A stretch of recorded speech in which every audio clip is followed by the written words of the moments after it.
We've almost got to the point where it doesn't matter what the policy is, as long as businesses can invest in the country knowing what the rules are going to be in 2 years or 5 years' time. You can't come here and build a car factory if you don't know what the rules are going to be in 5 years' time. It's just not doable, which is the sort of policy paralysis in the mining sector with the mining charter. It's been going on for 15 years, and it's just completely deterred investment into the industry. It almost doesn't matter what the policy is, as long as the rules are clear.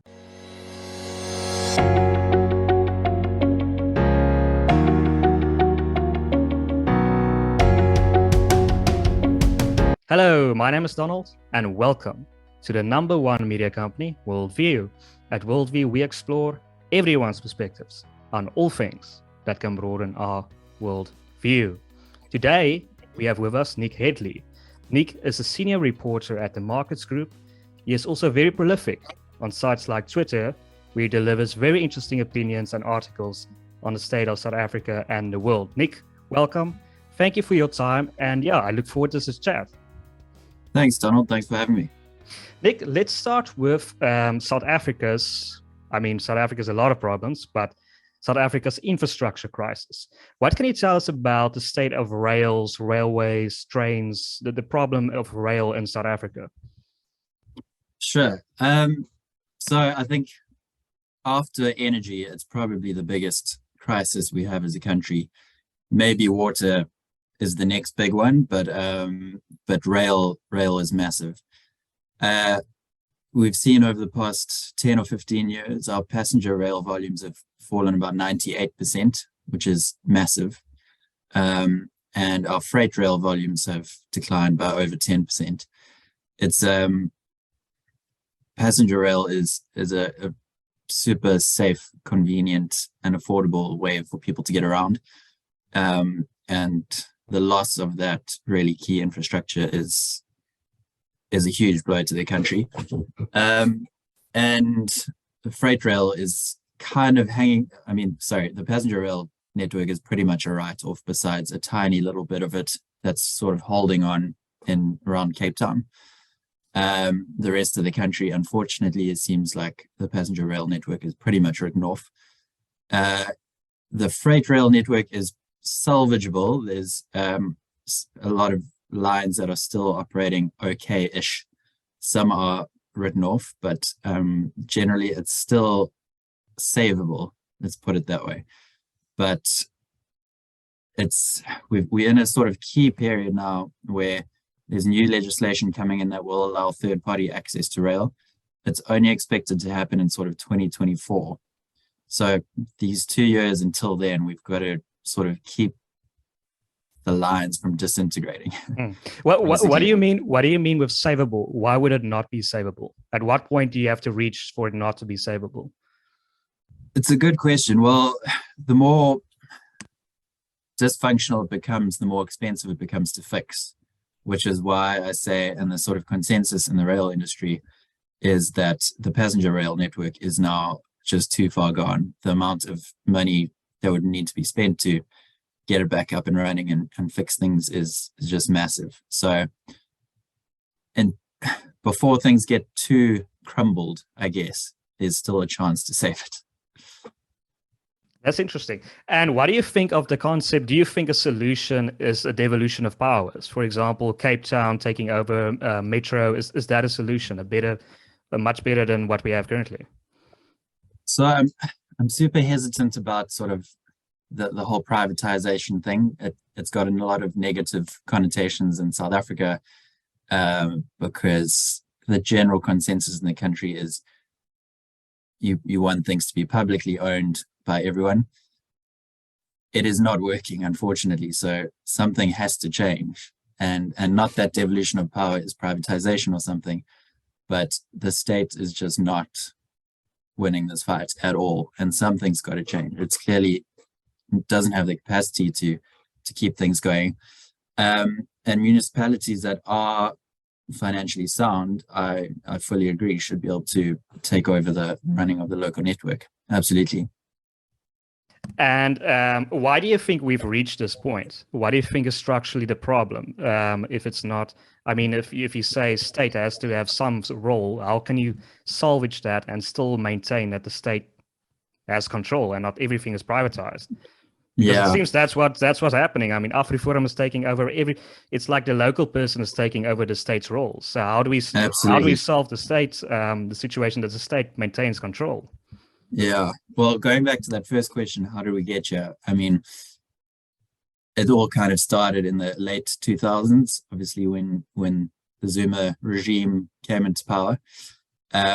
Just massive corruption in Transnet and private tenders and overpaying for things. Those SOEs are almost technically bankrupt, and just haven't had the money to invest in maintenance and new rolling stock and things like that. And we all know the problem with the ordering trains that didn't fit the rail network and all of those absurd problems that cropped up. COVID was a sort of final nail in the coffin for the passenger network. During COVID, the amount of vandalism and theft of cabling and stuff just absolutely exploded, which is, I mean, mind-blowing that we didn't secure those networks and have proper surveillance and police and even army response for such key infrastructure. So we've kind of got to this point of almost no return in passenger rail, limping along in freight rail. So private companies have stepped in to help with security. They're putting private security people on the sort of key networks that can't be allowed to fail. And I think that's going to have to be the future, is a sort of public-private partnerships. So in this key sort of period with Transnet over the next 2 years, where we in this in-between phase where we can't quite have public-private partnerships yet because they don't really actually make sense until the new laws come into effect. It's going to be a lot of that sort of public-private partnerships around security being a major thing. So a lot of the mining companies are putting private security along those rail networks to stop all the theft and vandalism. So I mean, I think that's an important interim step for now, is at least security and some kind of help, I guess, with refurbishments and things like that from the private sector. Yeah, I really don't understand how you order trains that don't fit the tracks. I mean, it's not like one person put out the order. It has to go probably through a multitude of levels. A lot of people have to sign off. And I don't know how everyone signed off on the wrong size. It's crazy. Crazy. I think it's just because we've, for at least the last 15 years, we just haven't had experts in the places where they need to be. People have been far too focused on lining their own pockets, and we haven't had people who actually understand the portfolios that they're looking after, or the companies that they're running, the SOEs that they're running. So we're long overdue having experts in their sort of field, and at least we're finally sort of seeing that now with Eskom. The new Eskom board has got about, I think, 4 or 5 engineers, highly respected people, and I mean, it's just crazy though that it was left so late to actually have people who understand the industry that they're supposed to be running on the right boards. Nick, on that note, what is your opinion on the state of energy, electricity, Eskom in South Africa? What do you see light at the end of the tunnel when it comes to electricity in South Africa? I think there is. It's going to take a long time still, though. I think it's important to go back and see where it all started. So the late 90s was, the government was told there was going to be a shortage of power by 2007 based on increasing demand as the government started providing electricity to households that the apartheid government ignored. So increasing demand and also old power stations starting to sort of decline. And the government wasn't quite sure on how it wanted to handle that. It wanted to actually let the private sector take things over. But Eskom was the most efficient power utility in the world, and the private sector actually couldn't compete. There was no one who could generate power at Eskom's level. Eskom was crazy efficient. So the Mbeki administration sort of dithered and didn't know what to do. And eventually, when it was too late, decided, okay, let's build these two massive new coal stations. And by then, Eskom had already let its engineers go because they decided, well, we're not going to build anything new anymore. The government policy is sort of that we're going to let the private sector take things over. So there was this being caught in between, are we going public or private with new build stuff? And eventually, when it was far too late and Eskom had lost all of its engineers and planners, decided, okay, two mega new coal projects. And they were very badly designed and the designs were rushed. And I mean, we all know the problems that they've had. So since they were started building in 2008 or so, there's just been, they've constantly needed to fix things that were put in the wrong places or badly designed. And it's just this endless chaotic mess. Isn't Medupi like operating at like 30% efficiency, something like that? I actually don't know what the latest numbers are, but they're both way below where they're supposed to be. And that's the problem. They've got to go back to each generating unit and sort out the design defects on each of them. There's also a massive problem with parts and things like that. And it's chaos.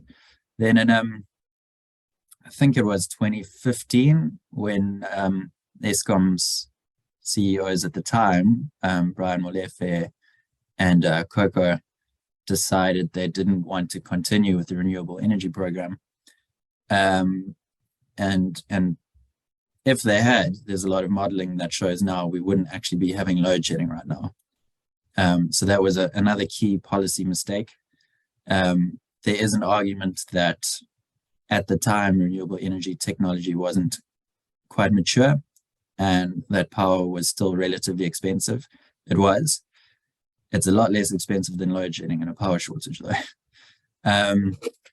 Anyway, by say 2018, solar and wind were by far the cheapest sources of energy in South Africa and the world. And we should have gone massively aggressive into adding new renewable energy capacity, and that just never happened. And one example that I point to quite often, which is pretty great, I think, is Vietnam in 2020 was facing a big power crunch. They realized that in a couple of months they were going to have power shortages like South Africa.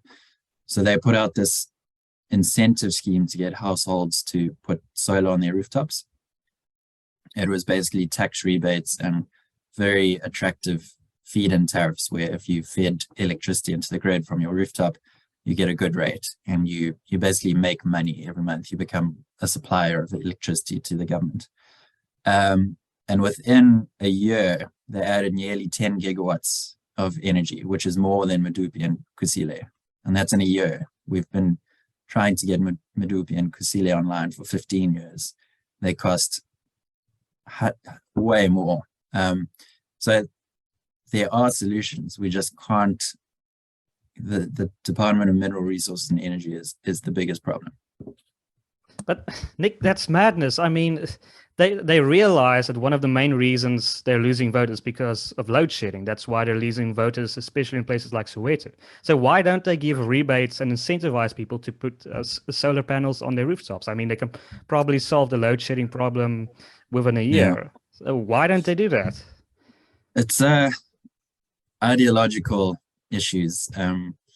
And I'm not a conspiracy theorist, but there is also the sort of angle that the ANC gets a lot of its money from fossil fuel companies and coal companies. So there's a sort of desperation to cling on to mass state-owned projects, particularly fossil fuels, and anything else is just sort of frowned upon. So it's an ideological issue of sort of the state wanting to keep control of the energy sector. There are also some technical things that need to be sorted out. For example, any household that participates in a scheme like that needs to have a bi-directional meter, which means you can send electricity both ways. You can draw electricity from the grid and send it back into the grid. There are things like for sort of the intermittency of solar does need to be addressed with stronger transmission networks, and that is something we need to be investing in is new transmission infrastructure. And also, once you reach a certain capacity, you need like grid forming inverters and batteries and things like that. One way to deal with the sort of peak demand problem, and it's something Vietnam has done as well, is to also incentivize households that add batteries onto their solar systems and then feed into the grid at peak times. There are challenges, but it's very doable. And there are a lot of countries around the world that have done this really successfully. It's just, I would argue, ideological issues holding it all back. And what do you think of, I can't remember the term, small nuclear reactors? People like Franz Coronier have spoken about this. It's apparently it was created in Russia, and it can help solve many of the energy problems in South Africa. What do you think of that? So the problem is, I mean, it's promising, but it's never actually been done properly before. It's always been this technology that's going to be ready in like 2 years' time, but then another 2 years rolls around and it's just not quite viable yet. That it still hasn't actually proved itself anyway. If it does, fantastic. I think the problem though is that if it's sort of owned by the state, we know how bad their capacity for big projects is, and the sort of cost overruns we've seen with Kusile and Medupi will be massive. And I mean, a typical nuclear plant takes anywhere from 8 to 15 years to build. Like in France and the US, they've actually written off some projects that they were working on because it just took too long, well over a decade, and by the end, the cost overruns were just outrageous.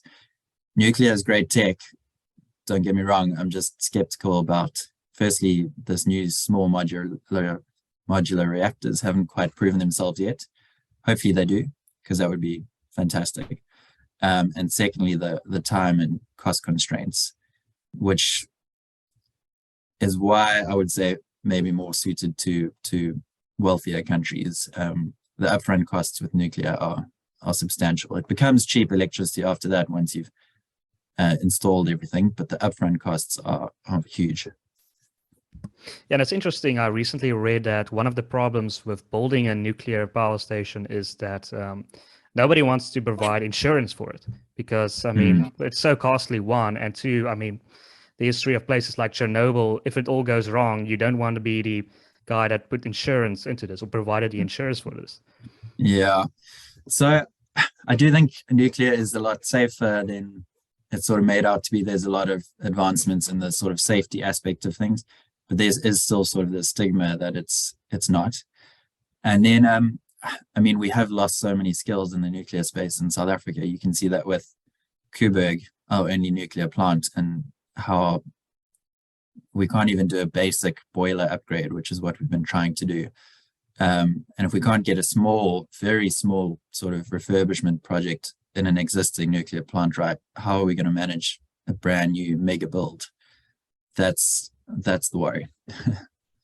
Yeah, sometimes it's frightening, the stories they tell why we have load shedding. I don't know why they make this public. Like the straps of the conveyor belt fell apart. Why do they make this public? I wouldn't tell this to the public. It's crazy. Yeah, it is. Yeah, like I said, I mean, even Koeberg, it's not well managed, but it's pretty safe technology. I think anything going really wrong is very unlikely. So I wouldn't say that's my main concern around nuclear. It's more just the build times and being able to build it on time and on budget, and whether we actually have the money up front to build something. And I think even if it is built by the private sector, I don't know if anyone would be able to raise that amount of money that's required for the upfront build costs. So I'm not opposed to nuclear. It's just I don't know if it would work in South Africa trying to build another one now. Nick, it seems like what South Africa really needs is for the ANC to fall in 2024. What do you see happening in 2024, and what perhaps should be done if for the ANC to fall? It's a very good question. I mean, obviously they've got to go. how, I don't know. The problem is, I think, as we all know, the opposition is just so fragmented, and we can see in the examples of coalitions around the country how just appalling they are at working together. They always collapse, and it's just, I think that makes voters even more apathetic and not keen to vote if they were once banking on a successful coalition, and they see just how quickly things fall apart and everyone's just blaming each other and can't make it work. Why even bother to vote for the opposition?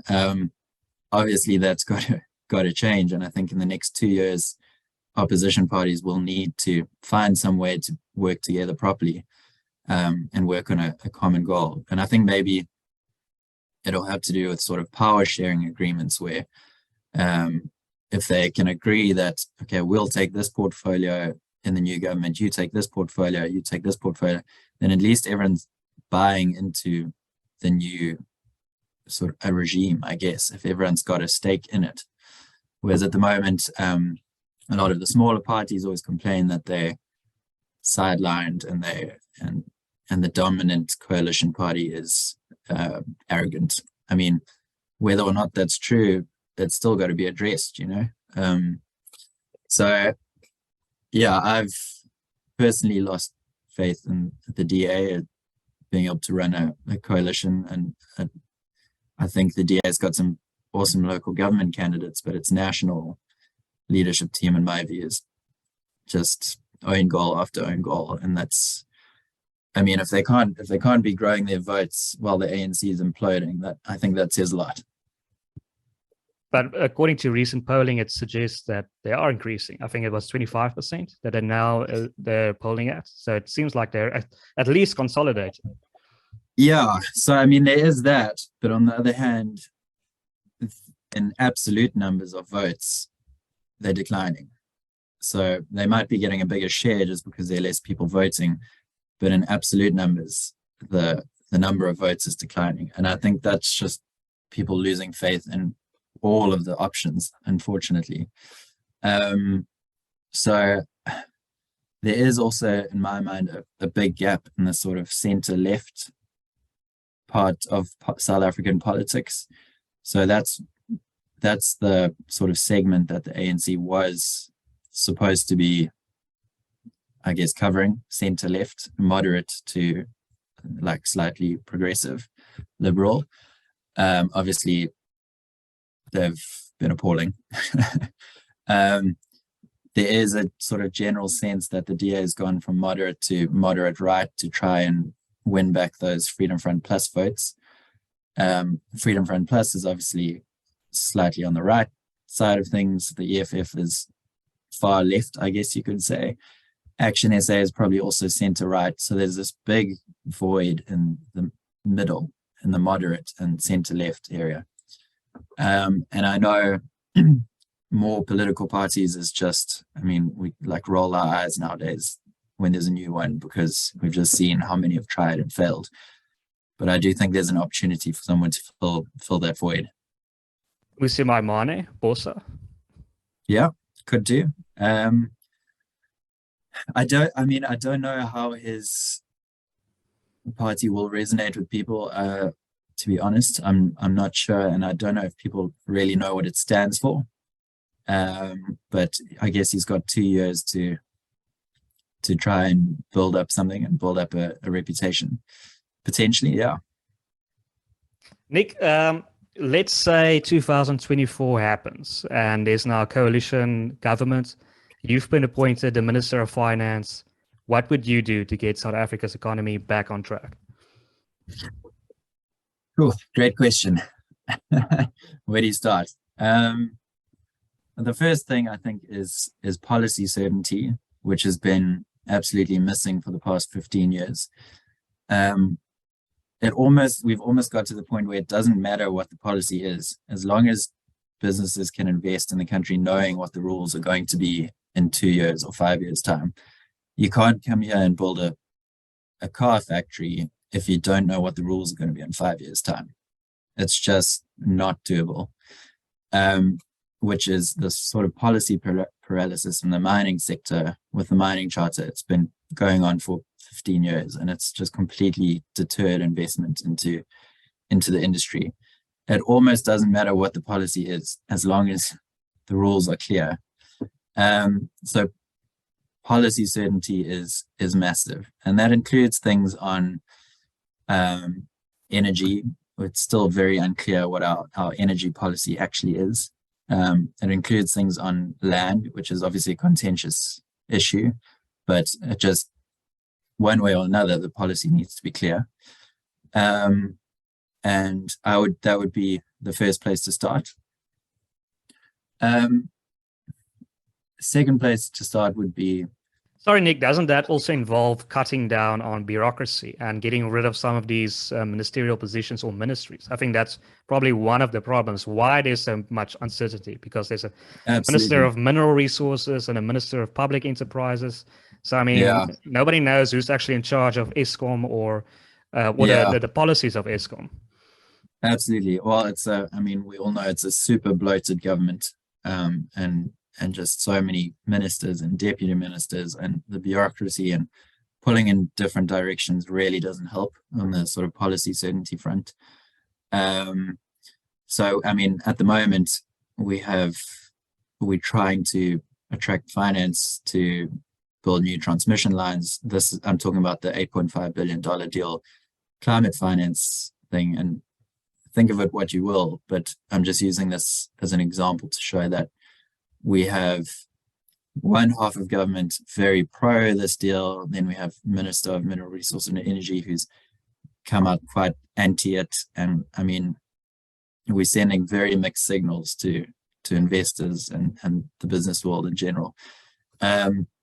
So yeah, I agree. That's a big thing. You need everyone pulling in the same direction and less bloated. And onto the second point, I think just appointing good people who are experts in their field to each portfolio.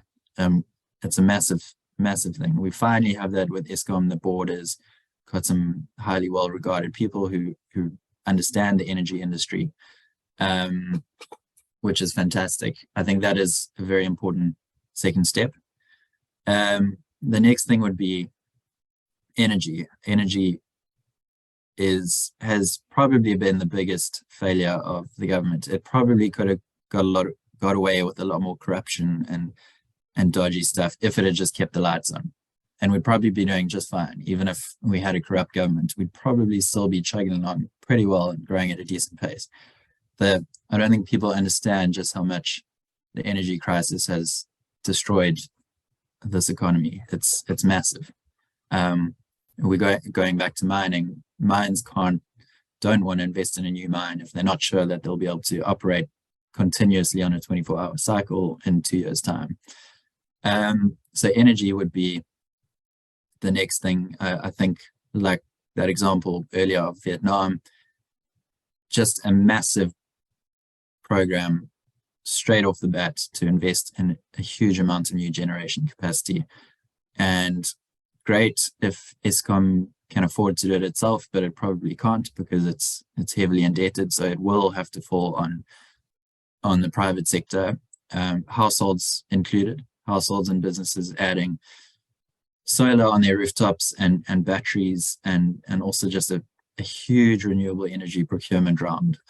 We've been doing these tiny, pathetic little bid windows of getting 2 gigawatts at a time, which is just, it blows my mind. We have a shortage of generation capacity of about 60 gigawatts, and it's going to grow every single year because a lot of our old power stations are right on the brink of the end of life. So it's just going to keep growing, that shortage of generation capacity. So it has to be a massive procurement round, which is what we see in other countries like Australia and the UK. And the fact that we do these tiny, dismal, pathetic rounds of procurement is just kind of mind-blowing. So one mega procurement round of 15 gigawatts of solar, wind, and batteries, all of it will be online in 2 years, and we could have sorted out our electricity crisis, and businesses can then plan ahead. They can start investing now a new factory or something, because they know that they will have reliable supply down the line. Those are probably the three most important things in my mind to do right off the bat. Nick, whatever happened to the bullet train and the smart city? Is it still in the works? I just thought about it now. Who knows, eh? I think he announced it like 5 years ago, the bullet train, and Yeah. I don't think anything ever happened from that. Yeah, who knows? I mean, it'd be fantastic. The more infrastructure, the better. I mean, obviously, why not get our existing stuff working? That should be a priority. But if the Chinese government is willing to come and invest in a high-speed rail network from Joburg to Durban or from Joburg to Cape Town, why not let them come and build it? It'll create jobs. It'll be a sort of new net artery for our economy to move along. We can because we kind of bankrupt, we can pay them back in ticket sales. They can the Chinese government can own it and we can pay them back in ticket sales. I don't know, there just needs to be some creative thinking. We need infrastructure investment desperately. I don't think those projects will ever materialize, but the more the better, you know. And what do you think of a universal basic income? I think in South Africa it has a different word, but in the world it's known as a universal basic income. What do you think of that? Yeah, mixed thoughts, to be honest.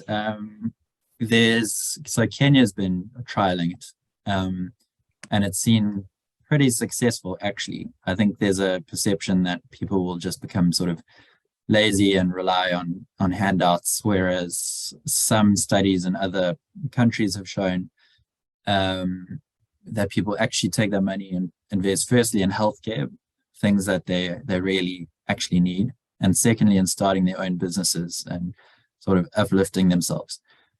But the results of all the studies around the world are very mixed. There's also the problem of, can we actually afford it? I know some people would argue, can we afford not to? I don't know. I would say we probably, unfortunately, cannot afford it. And anyway, I've been speaking to a couple of people in politics who are eyeing that centre-left field. And they say their research shows people don't actually want handouts. They want maybe a job seekers grant or something just to get them to a job, but that is what they actually want. They want jobs. They want to be able to look after themselves, and build generational wealth and things like that. You can't necessarily do that on a basic income grant. So I do think it's worth exploring and doing more studies on it, and maybe some pilot projects. I know there is a small pilot project that someone is running in a very small northern Cape Town, planning to run it next year. So I mean, it would be interesting. I think it's worth exploring, but it might not be a silver bullet, and it might be too expensive. Interesting. Nick, what do you think is the greatest threat to South Africa at the moment? Climate change or the ANC? Or is there a link between the two? Well, I mean, obviously the immediate one is quite obvious. It's the ANC, which is just completely lost all moral high ground, I guess, and is day by day just pushing us close to the brink. So that is the immediate one, obviously. Joblessness is the biggest immediate threat to the country. I mean, we saw how it can explode in the KZN riots last year. So that is obviously the most immediate threat, but planning, you've got to as well plan for the upcoming threats, and which is how we found ourselves in the position we are today, is that we didn't plan ahead with energy, and we didn't plan ahead with the looming water crisis. So you do need to mitigate the current risks, but also start planning for the future ones. And a future one being climate change, which is basically, in short, the western half of the country is becoming drier and more desert-like, which is a big risk to food security and growing crops in the Western Cape. The eastern half of the country is becoming far more prone to floods. So the kind of floods that we saw in KZN earlier this year, which is also a threat to food security and affects the poor a lot more than wealthy people in sort of cozy houses whose houses can withstand mega storms, So both they both need to be tackled at the same time, and they both do actually have the same solutions. Yeah. I mean, getting rid of the ANC in more capable states. And I mean, like you said, renewables, if we start investing in renewables, that will also solve the climate change problem. So, I mean, those two go hand in hand. As well as job creation. So I think the biggest opportunity I can think of for Southern Africa, including our neighboring countries, is to create a sort of clean energy hub for the world at the southern tip of Africa. So Zimbabwe's got a lot of lithium reserves. Namibia is extremely well placed to produce green hydrogen. Zambia's got copper, which is hugely needed for the clean energy transition. And South Africa's got things like manganese, which are needed in batteries. We also have vanadium, which is needed in a different kind of battery that's sort of an up-and-coming technology. We have 80% of the world's platinum reserves, and platinum is critical to hydrogen, and green hydrogen is going to become sort of replace gas, not in everything, but it's going to become the next gas. If we can get our stuff together and sort of coordinate as a region to become a clean energy hub for the world, we can start pumping out batteries. There's already quite a lot of companies in Cape Town that are cropping up that are starting to produce batteries for electric vehicles and household and grid storage, even sort of big grid scale storage. And we can become a massive player in hydrogen, in producing batteries.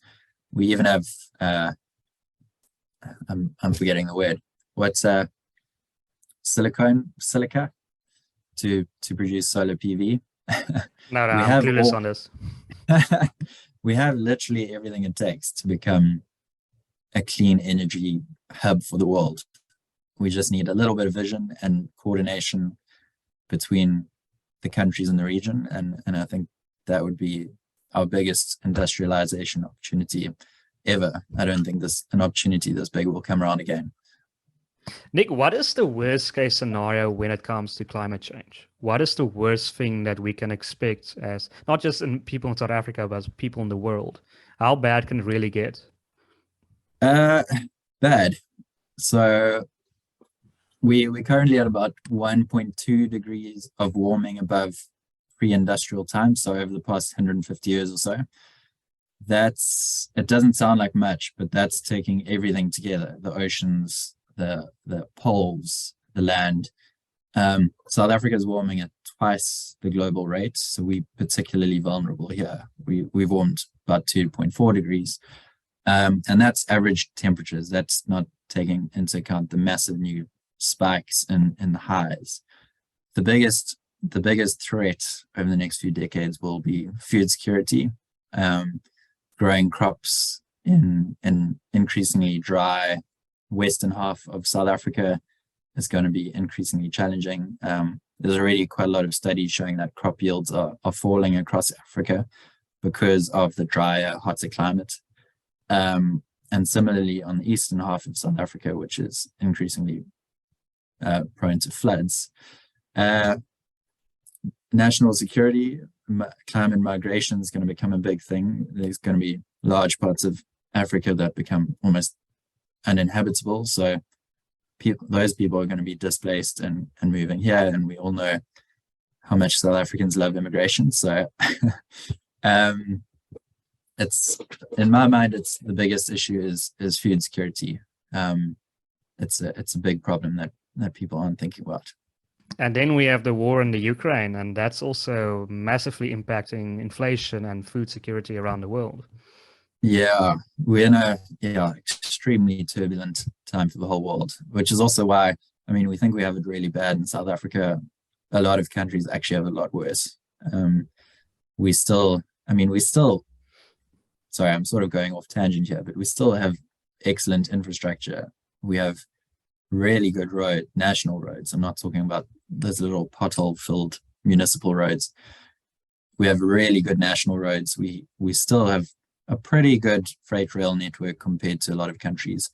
We have great bulk infrastructure like ports, even if they've decayed a lot. We have good airports. We've got everything. We have a pretty solid energy transmission network at Eskom. We've got what it takes. We're a lot better off than a lot of countries. You look at the inflation rates in places like Turkey and Argentina, where it's closing in on 100%, meaning the price of goods doubles every 12 months. That's crazy. And we have it actually not too bad here. We have so much potential if we can just get a little bit of vision and people pulling in the same direction. We're good. Absolutely. Nick, Yeah. why haven't we seen the end of the 5-day work week? I mean, I was very excited when I think Bill Gates and Microsoft tested that. I think they had like a 4-day work week, and they realized people were much more efficient. So why hasn't this really taken off? I mean, I think people are wasting so much time in offices just waiting out that clock. Why hasn't this really taken off? Good question. So yeah, the 5-day work week's only 100 years old.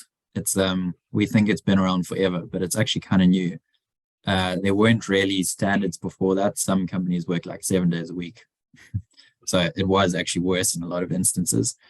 Then 100 years ago, Henry Ford actually is credited with sort of starting the 5-day work week. And this theory is that he wanted to give his employees an extra day off so that they would want to buy cars as well, because then they can travel and drive around on the weekends. So it's only 100 years old, but there's already quite a big movement away from it. I do think it makes more sense in wealthy countries like it's being trialed in the UK and Canada and New Zealand, where unemployment rates are extremely low. So competition for employees is really high. And as a way to attract employees, companies are trying this. It's awesome. People want to work for companies that operate 4 days a week. So you can understand why it's taking off in other countries and not here, where we have high unemployment rates and less competition for workers. But at the same time, it really makes sense if you look at all the studies that are coming out of those countries. So the first big company to do it was in New Zealand. There's this big financial services company called Perpetual Guardian. They did it. Then it was Microsoft Japan, like you said. So Japan's been trying to find ways to improve people's work-life balances because the working hours sort of got a bit out of hand. Everywhere it's been trialed, it's been super successful. I spoke to a company in the UK that tried it. I think they started putting it into place last year, and now they've adopted it permanently. They said people are doing 20% more in 4 days than they did in 5. They're getting paid the same amount. They're doing 20% more, even though they're working 20% less hours, just because you're cutting out all the unnecessary meetings, all the sitting on your computer on Facebook or something, on Twitter. So the general trend is to go from 5 to 4 days. That is the trend. Very much so. I mean, I'm no expert at all, but I do think by the mid-2030s, this will be the sort of norm.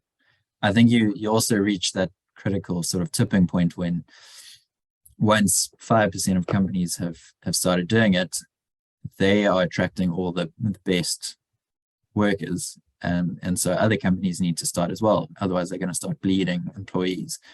So I do think we're going to hit a sort of tipping point in the next decade or so. And after that, it will become the norm. I think it's hard to stop once other companies are doing it, and people want to work for companies that give them flexibility and a better work-life balance. And why? Okay, you've explained why this would struggle to take off in a country like South Africa, but why in first world countries is there still some resistance to this? Why hasn't it been mainly adopted? If they can clearly see it's more efficient. Yeah, it is getting there. It's slowly getting there, but it's a mind shift change. It's people. I think there's still a sort of stigma that it's for like lazy people, and it's not. You're not being taken seriously if you do it.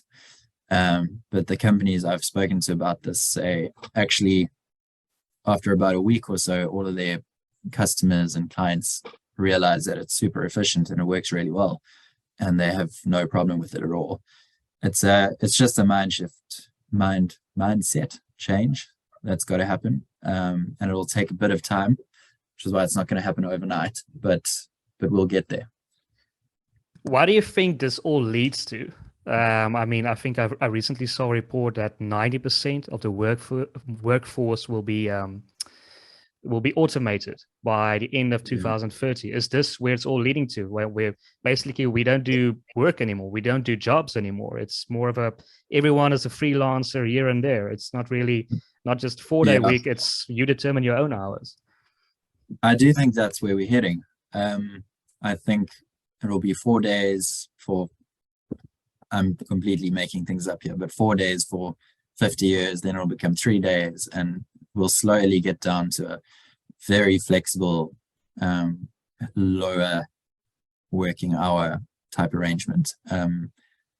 That's my guess. Again, I'm no expert on this, but that's where I do think things are heading. And what do you think people will do with all that free time?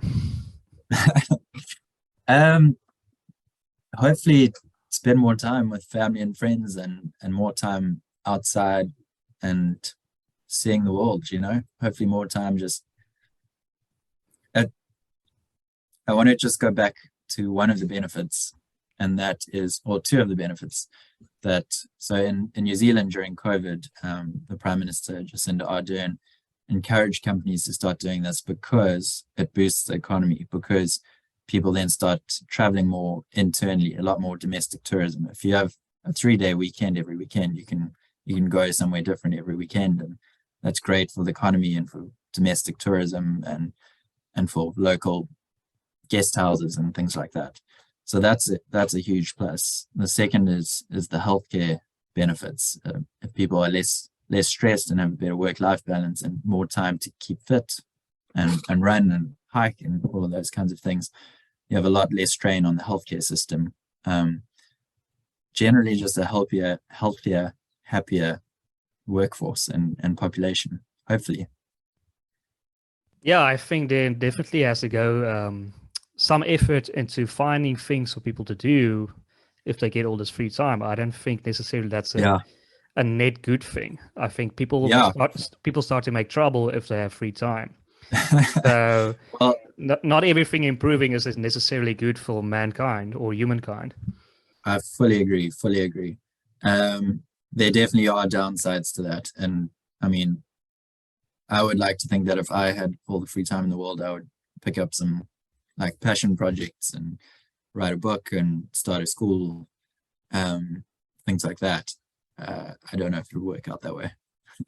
And I know a lot of people wouldn't. They'd probably just sit on their phones all day. So who knows? I guess good and bad. So it'll be great for some people, probably not good for others.